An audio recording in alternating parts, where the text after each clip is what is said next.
Hey everyone. So today let us look at the approach towards rural development, because in the previous video I have highlighted certain key issues in the rural development. So in this video we are going to look at certain approaches on how to address the issues in the rural development and which approach is best. So we are going to look at three approaches. The first will be Gandhian model of Swaraj. Now you have to remember one thing, that most of the policies in our country are influenced by the Gandhian model of Swaraj or Gandhian model of rural development, and the greater impetus is being given by these policies for the rural development. According to Gandhiji, or according to this policy of Gandhi Swaraj, concentration of economic or political power is disastrous, and it will violate essential principles of the participatory democracy and of Swaraj. And so, the concentration of wealth, whether wealth or concentration of economic or political power, should be avoided, and everyone should be given equal opportunity. Thus, the main impetus is that concentration of wealth and power should not be there, and everyone should get an equal opportunity. The aim of this policy or aim of this model is economic self-reliance, social equality, and a decentralized political system at the village level. Thus, the Gandhian model of Swaraj focuses at the village economy, focuses at the economic well-being or socio-economic development of the people at the village level, and that's why it is said that villages are the mainstay of Indian economy, or villages are the lifeline. Thus, you have to remember that this model talks about economic self-reliance, implying that villages should be self-reliant, they should not be dependent on others. So, self-reliance or Atmanirbhar thing, then social equality and a decentralized political system. Gandhiji believed in developing and fostering rural economy and infrastructure for employment generation, so that the migration which usually takes place from rural area to urban areas, or the urban migration, can be avoided and can be controlled. And this will further lead to fostering of the rural economy. We all know about the problems which are associated with the migration. Thus, when a person moves from rural to urban areas, he usually live in slum, etc. So various problems are associated, and which creates problem both for rural economy as well as for urban economy, because when migration takes place from rural to urban areas, there is shortage of labor in the rural economy. At the same time, there are certain new problems which emerge in the urban areas. Thus, by controlling the migration, both these areas can be benefited. Thus, the main impetus of Gandhian model of Swaraj is development of the village economy. And the second will be PURA, which is providing urban amenities in rural areas. Now, the main thing of this model is that of controlling the migration to the cities. This approach was given by APJ Abdul Kalam, and under this approach, a cluster development approach has been adopted, wherein a group of villages are formed under one cluster, and then they are developed, and then common facilities are provided to such villages so that their development can be ensured.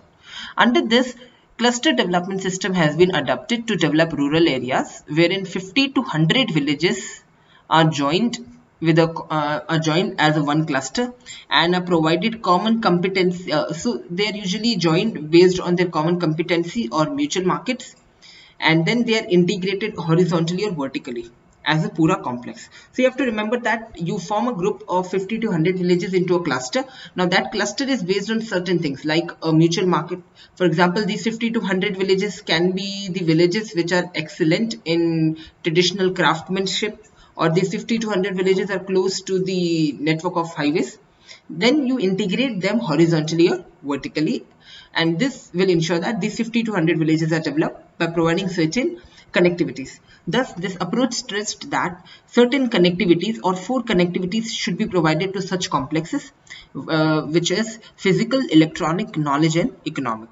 Physical connectivity talks about roadways or the infrastructure sector, which can connect the village to the market. Electronic talks about communication networks, internet, because we know that communication facilities are very important and are essential things. Third is knowledge. In knowledge connectivity, we talk about educational institutions, skill development institution, etc. And the fourth is economic, which is about markets. These four connectivity will ensure all-round development and will provide income and quality of life to all the people living within the PURA complexes, or all the 50 to 100 villages in the PURA complex. And this approach will also reduce rural to urban migration, because when you are providing urban amenities in rural areas, then people won't migrate. Migration will be there, but very less people will migrate. Thus, if you look at the previous one, the Gandhi's policy or model which we have seen, that also stressed for reducing the migration. Thus, and various policies were launched to implement the objectives under the PURA scheme.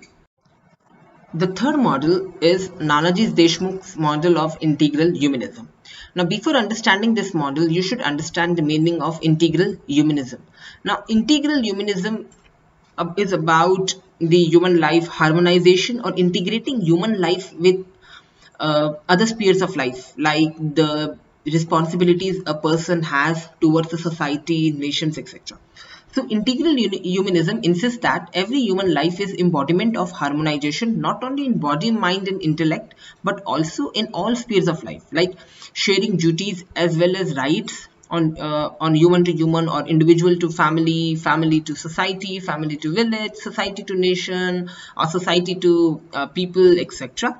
This integral humanism is all about connecting yourself with the society. Under the model, collective social consciousness, which promotes collective well-being, was considered an important requirement for next generation rural development. So if you look at this model, if you understand this model, what is the central theme?